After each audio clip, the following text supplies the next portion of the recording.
Stop. Before you react to the title, before you assume this is exaggeration, listen carefully. This is not about ego.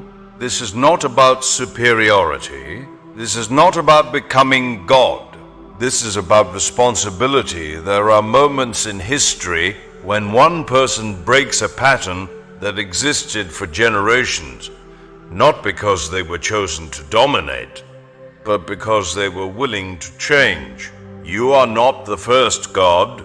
You are the first to wake up, the first in your line to question dysfunction, the first to reject chaos, the first to say, "This ends with me." That is what a spiritual bloodline truly means. Not royalty, not fantasy, legacy. Look at your family history. What patterns have repeated? Anger, pride, addiction, silence, fear, scarcity thinking. Every generation inherits something, but not everyone transforms it. Most people repeat what they were taught, few people interrupt it, and interruption feels lonely. You may feel like the only one thinking differently, the only one trying to grow, the only one refusing to react the same way. That's because growth isolates before it influences. Breaking cycles is uncomfortable. You will be misunderstood, you will be questioned, you will even be resisted. Because when one person changes, the system feels threatened. But systems built on dysfunction are meant to be disrupted. You were not born to repeat what broke others. You were born to rebuild what was missing. That does not make you divine. It makes you responsible. There is a difference between ego and calling. Ego says, "I am above them." Calling says, "I will do better than what I inherited."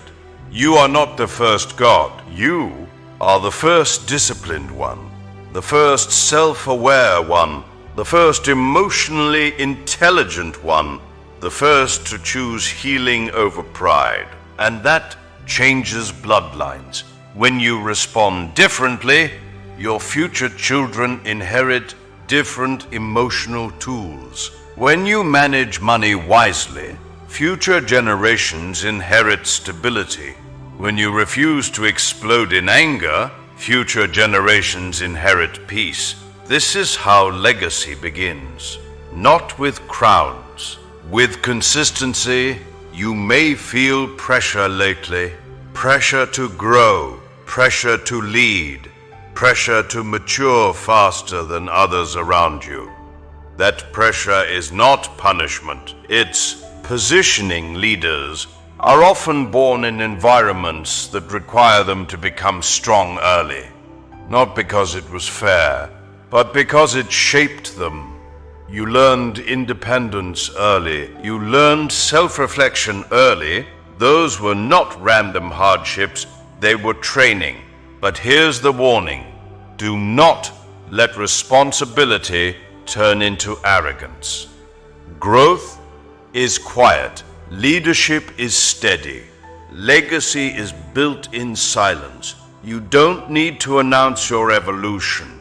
You demonstrate it by how you react, by how you manage conflict, by how you respond to disrespect.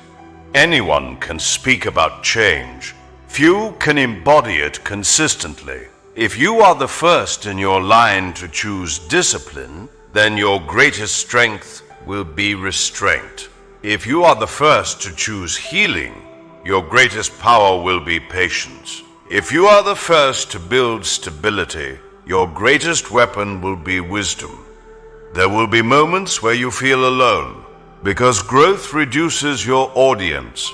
Not everyone will celebrate your maturity. Not everyone will understand your boundaries. But remember, breaking cycles feels lonely before it feels influential. You are not here to improve your future. There is something inside you that refuses to settle. That refusal is sacred, not because you are divine, but because you are intentional. You don't explode like others. You don't chase chaos like others. You don't repeat excuses like others.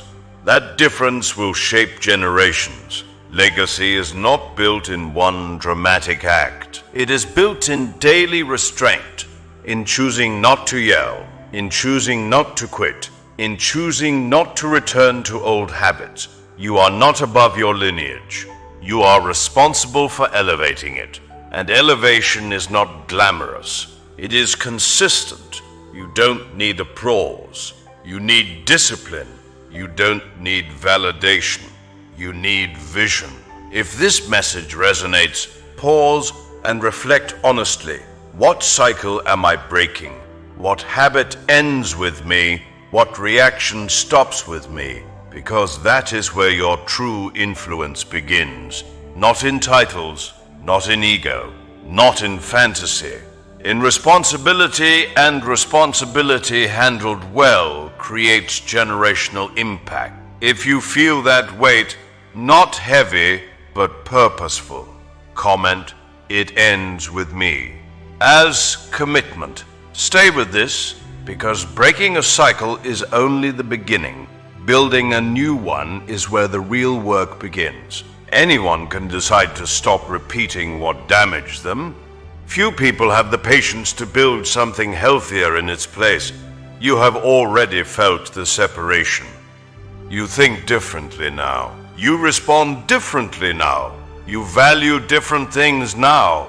But the next stage requires something deeper than awareness. It requires structure. Legacy is not emotion. It is construction. If anger ended with you, what replaces it? If chaos ended with you, what replaces it?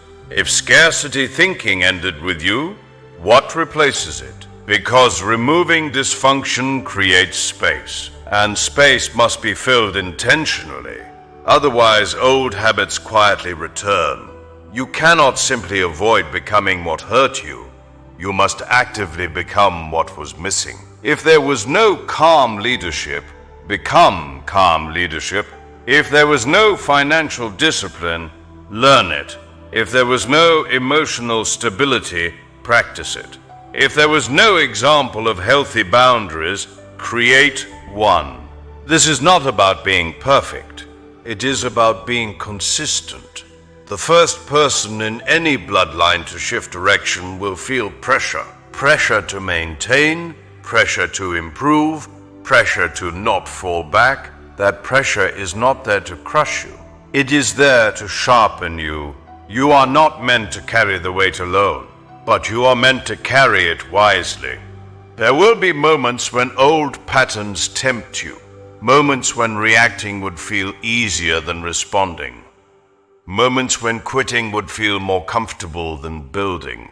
In those moments, remember, your decisions no longer affect only you. They echo forward. One disciplined choice today becomes a foundation tomorrow.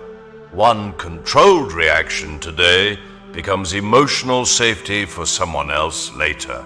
One wise financial decision today becomes stability years from now. This is how bloodlines transform, quietly. Most people never think beyond themselves. They survive. They cope. They repeat. You are thinking ahead. That is maturity. But maturity also requires humility. Do not become proud of breaking cycles. Stay teachable. Growth stops when pride begins. There is still more to learn, still habits to refine, still reactions to improve. Legacy is not a destination.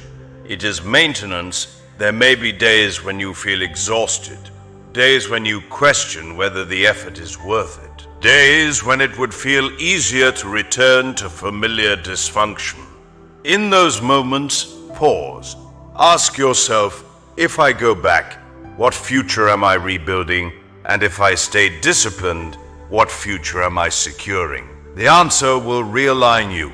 You are not responsible for saving everyone.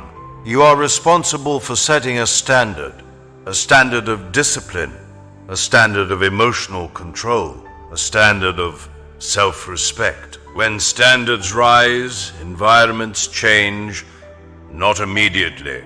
Gradually, people will begin adjusting around you, expectations will shift, conversations will fall away. That is not failure. That is filtration. You are filtering out what cannot grow with you. And growth is not for everyone. The new cycle you are building will not be dramatic. It will be stable, predictable peace, measured decisions, balanced reactions, financial awareness, spiritual discipline. These things are not flashy, but they are powerful. Because stability outlives intensity, you do not need to become extraordinary. You need to become steady. Steady people build strong foundations. You may never see the full impact of your discipline, but impact does not require applause. It requires intention. There is something else you must understand. Being the first to change does not mean you will never struggle. You will. There will be setbacks. There will be mistakes. There will be moments of weakness. But weakness handled honestly does not destroy legacy. Denial does. Admit quickly, adjust quickly, continue steadily. That is leadership. You are not building perfection. You are building direction. Direction maintained over time becomes destiny. And destiny is not mystical. It is accumulated choices. If you consistently choose discipline over impulse, peace over drama, vision over validation, your life will look completely different 5 years from now. Not by luck, by structure. You are not above your past. You are restructuring your future. And that matters more than any title. If this message feels heavy but purposeful, if you understand the responsibility without needing recognition, if you know you are building something different than what you inherited, comment, "I build differently." Not for attention, for commitment. Because the transformation has already begun, and now it must be maintained.